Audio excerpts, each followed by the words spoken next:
नमस्कार, मैं हूं विवेक शर्मा। पंजाब केसरी टीवी चंडीगढ़ दिख रहे हैं आप। अंतर्राष्ट्रीय खबरों में आज चर्चा करेंगे चीन और अमेरिका के बीच फिर से बिगड़ते संबंधों की।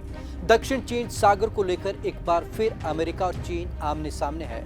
अमेरिका ने इस पर कहा है कि वह अपने मित्र देशों की रक्षा के लिए हर समय खड़ा हुआ है। उन्होंने साफ तौर पर कहा कि वो चीन से किसी भी तरीके से दबने वाला नहीं है। वह खुलकर अपने मित्र देशों की रक्षा करेगा। दोनों ही देशों के वॉरशिप आमने सामने हैं। लगातार ये कई बार हो चुका है कि दोनों ही देशों के वॉरशिप आमने सामने हैं, लेकिन जो बाइडेन ने भी अब चीन के खिलाफ सख्त रुख अपनाया है। चलिए आपको एक खास रिपोर्ट दिखाते हैं। अमेरिका और चीन में तनातनी जारी। कहा दक्षिण चीन सागर में मित्र देशों की करेंगे हिफाजत। चीन की हर हरकत पर अमेरिका की पैनी नजर। चीन से निपटने की तैयारी कर रहा अमेरिका। यूएसएस रूजवेल्ट के जरिए चीन को किया आगाह। 10 दिन पहले तक डोनाल्ड ट्रंप अमेरिका के राष्ट्रपति थे। उनके कार्यकाल में अमेरिका और चीन के रिश्ते हमेशा तनावपूर्ण रहे। अब जो बाइडेन राष्ट्रपति बने हैं, तब भी हालात बदलते नजर नहीं आ रहे। अमेरिका और चीन की नेवी साउथ चाइना सी यानी कि दक्षिण चीन सागर में फिर आमने सामने हो गई है। 6 महीनों में ये दूसरा मौका है जब चीन और अमेरिका की वॉरशिप इस इलाके में आमने सामने है। मित्र देशों की हिफाजत करना यूएस का फर्ज। अमेरिका चीन की हर हरकत पर पैनी नजर बनाए हुए है। गुरुवार को उसने कहा कि इस इलाके में मौजूद मित्र देशों की हिफाजत करना हमारा फर्ज है, जबकि शुक्रवार को अमेरिका ने कहा कि ताइवान के साथ चीन जो कर रहा है उस पर हमारी नजर है।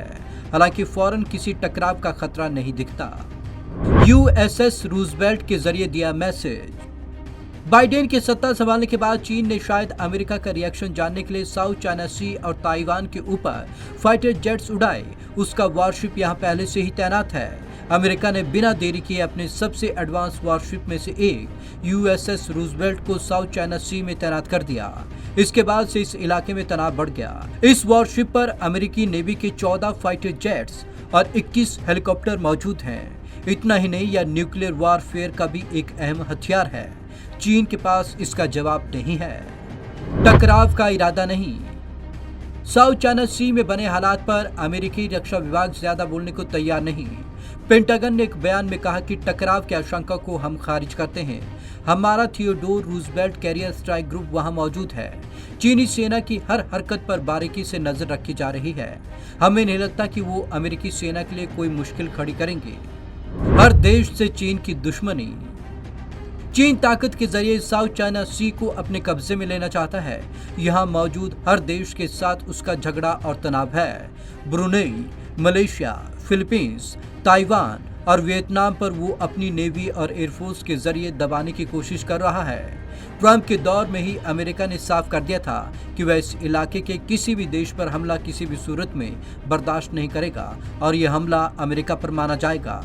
ट्रंप ने नवंबर के पहले हफ्ते में कहा था, इस इलाके के किसी भी देश पर हमला अमेरिका पर हमला समझा जाएगा और उसी से हिसाब जवाब लिया जाएगा। Bureau report, Punjab Kesari TV, Chandigarh. चीन के लिए उसकी विस्तारवादी सोच काफी भारी पड़ रही है। मित्र देशों के साथ उसके संबंध लगातार बिगड़ते जा रहे हैं। कोरोना के बाद वैसे ही चीन भारी दबाव में है, लेकिन वो अपनी हरकतों से बाज नहीं आ रहा और वो लगातार अपना तानाशाही रवैया चलाने से बाज नहीं आता, जिसका खामियाजा अब उसे भुगतना जरूर पड़ सकता है। तो आज की इस खास रिपोर्ट में बस इतना ही। विवेक शर्मा को दीजिए इजाजत। नमस्कार।